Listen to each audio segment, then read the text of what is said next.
Hello दोस्तों, कैसे हैं? उम्मीद करता हूँ सब अच्छे होंगे।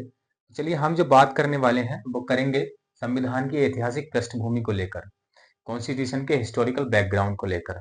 हम ये क्यों पढ़ने लग रहे हैं? क्योंकि जो हमारा संविधान है, संविधान का निर्माण हुआ है, यही ये सारी चीजें हैं, इसका इतिहास रहा है। ये सारी चीजें संविधान के अंतर्गत हमें देखने को मिलती हैं। कहीं ना कहीं इन्हीं घटनाओं से होकर संविधान की जो सारी चीजें आज देखने को मिलती हैं, कहीं ना कहीं इसी कालक्रम, इसी ऐतिहासिक घटनाओं से प्रेरित हैं।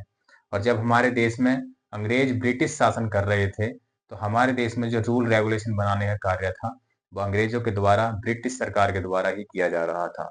तो चलिए, सबसे पहले हम बात करते हैं ईस्ट इंडिया कंपनी के बारे में। यानी कि हमारे देश में एक ऐसी ईस्ट इंडिया कंपनी व्यापार के उद्देश्य से आई, और उसने धीरे धीरे हमारी शासन व्यवस्था पर नियंत्रण स्थापित कर लिया।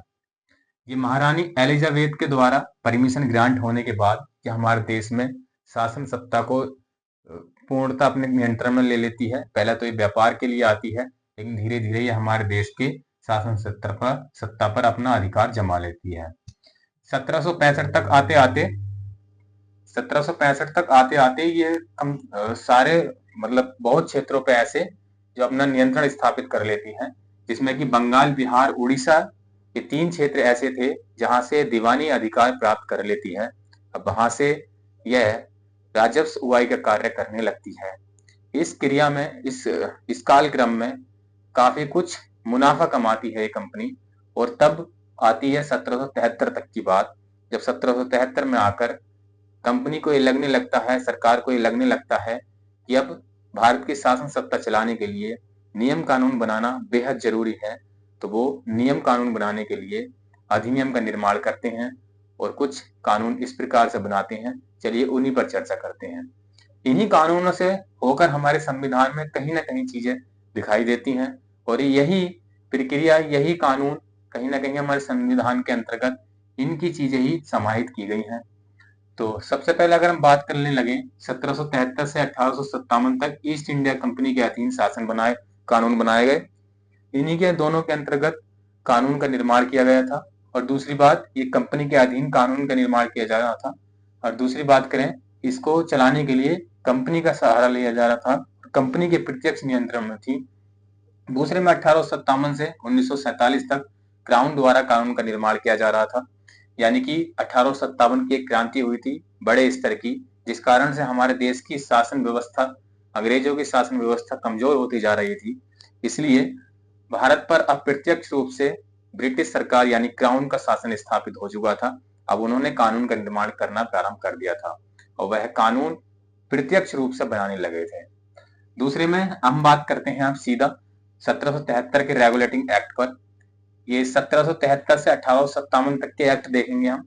उस एक्ट के अंतर्गत क्या क्या प्रोविजन किए गए, क्या क्या व्यवस्था की गई, उनके बारे पर चर्चा करते हैं। 1773 का रेगुलेटिंग एक्ट, प्रमुख बातें इसकी कुछ ऐसे हैं, जैसे कि कंपनी पर नियंत्रण स्थापित करने के लिए नियम बनाया गया। यानी कि जो कंपनी थे उसके नियम, रूल रेगुलेशन को स्थापित करने के लिए, उसके कार्यविधि को समझने के लिए, उसके क्रियाविधि को संचालित करने के लिए एक नियम बनाया गया था, ये कानून बनाया गया था। दूसरे में लॉर्ड वारेन हास्टिंग के नाम से आपने जनरल गवर्नर के नाम से सुना होगा, यानी कि बंगाल के गवर्नर जनरल को नियुक्त किया गया। पहला क्या था, हर एक प्रांत के, हर एक प्रेसिडेंसी का अलग गवर्नर होता था, लेकिन गवर्नर जनरल बनाने के बाद बंगाल का दो जो अन्य प्रेसिडेंसी थी उनके अधीन इसको कर दिया गया था। मतलब इसके ऊपर इसको कर दिया गया था, बंगाल की गवर्नर जनरल को। जो और प्रेसिडेंसी थी वो इसके अधीन आती थी। लॉर्ड वारेन हास्टिंग को बंगाल का गवर्नर जनरल बनाया दिया गया। केंद्रीय प्रशासन की नींव डाली गई, यानी कि यहाँ से ही केंद्रीय प्रशासन की नींव डलती है, क्योंकि जब बंगाल का गवर्नर जनरल बना दिया गया और दो प्रेसिडेंसी, जो अन्य प्रेसिडेंसी थी, इसके अधीन कर दी गई, तो कहीं ना कहीं केंद्रीय प्रशासन की नींव डल चुकी थी।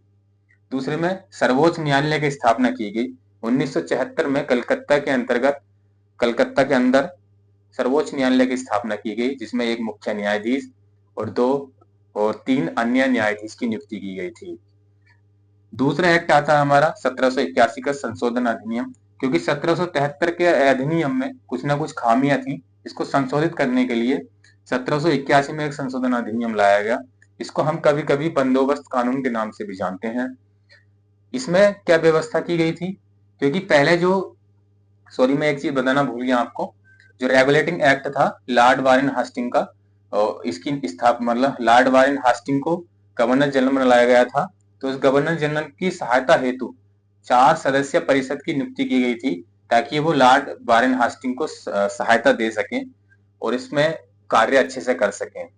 अब क्या हुआ, सर्वोच्च न्यायालय से परिषद को अलग कर दिया गया।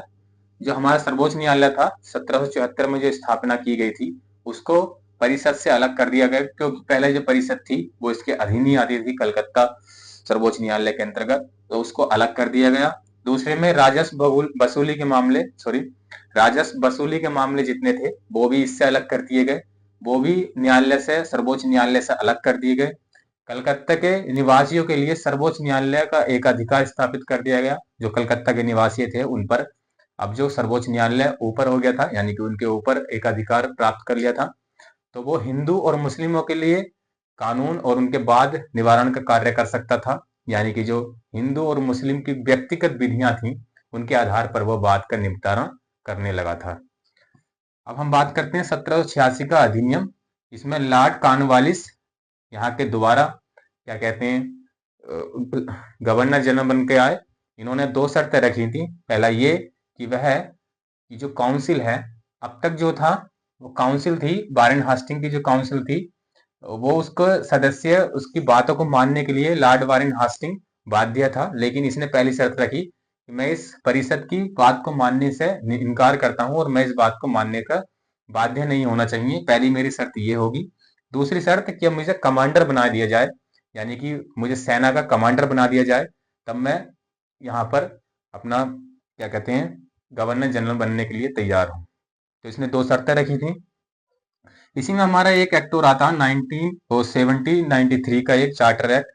इसमें भी कंपनी के व्यापार को 20 साल के लिए बढ़ा दिया कंपनी के व्यापार को 20 साल के लिए और आगे बढ़ा दिया गया, और इसमें कुछ चीजें और जोड़ दी गई। अब फिर हमारा तीसरा एक्ट आता है, फिर 1813 का एक एक्ट आता है, जिसमें व्यापार का एक अधिकार समाप्त कर दिया गया। पहले क्या था, जो कंपनी थी ईस्ट इंडिया कंपनी, हमारे देश के व्यापार पर एक अधिकार जमाए हुई थी। अन्य ब्रिटिश का कोई भी व्यक्ति व्यापार नहीं कर पा रहा था। लेकिन अब 1813 में आकर ये सारे सबके लिए खोल दिया गया व्यापार का मार्ग। अब ईस्ट इंडिया कंपनी के एक अधिकार को समाप्त कर दिया गया। अब बात करते हैं, इसमें स्थानीय सरकारों को ये अधिकार दे दिए गए कि वो स्थानीय लोगों से कर वसूली करे, और कर वसूली ना करने पर अगर कर कोई ना दे पाए तो उसे दंड की व्यवस्था की जाए। तो ये सारी चीजें हमने 1813 तक पढ़ ली हैं। इसमें 2 एक्ट और रह गए हैं हमारे, जो 1833 का और 1853 का। ये हम 1857 से पहले के जितने भी एक्ट हैं, यानी कि कंपनी के शासन के अधीन जितने भी नियम बनाए गए, उनके बारे पर चर्चा हम कर लेंगे। एक क्लास इसमें और ली जाएगी। तो चलिए आज इस क्लास को हम यहीं पर समाप्त करते हैं। हमने 1813 तक चीजों को देखा। हम अगली बार 1833 की चीजें और 1853 की कुछ बातों को जानेंगे। तो चलिए, उम्मीद करता हूँ आपको ये वीडियो अच्छी लगी होगी।